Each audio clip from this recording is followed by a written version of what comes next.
Across the realm we find destroyed cities. Officially, it's said that fires caused this level of damage. That's right, fires. I offer you a vastly different theory. Yeah, granted, it borders on the fanciful.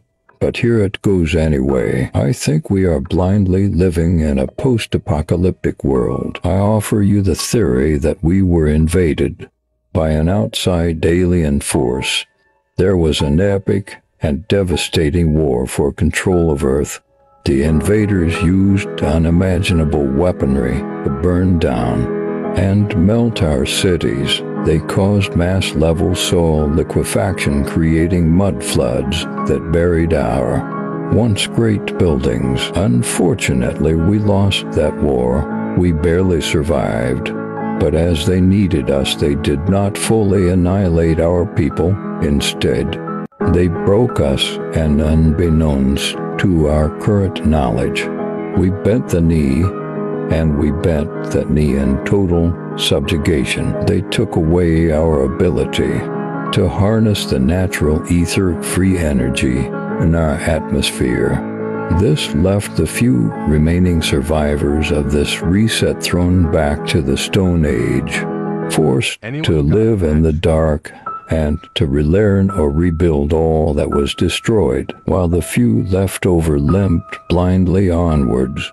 The invaders set up camp and began to fully erase our own knowledge of the past and our real history. They supplanted themselves as our rulers.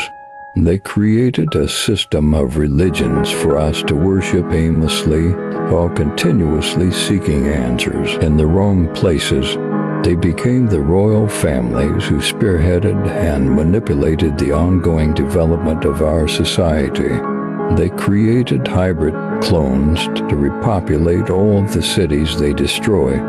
They instilled blind obedience into us through the narratives of their false education system and through their ever-pervasive and controlling religious dogma. We are a subjugated people living with amnesia, ignorant to who we once were, fighting and bickering amongst ourselves over resources and territory, varied philosophical ideologies, individual differences such as race and how we identify.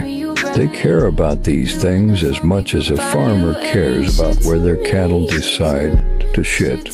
So long as it's done within the fences, livestock are allowed to roam. Wake the fuck up, you're the cattle in this story.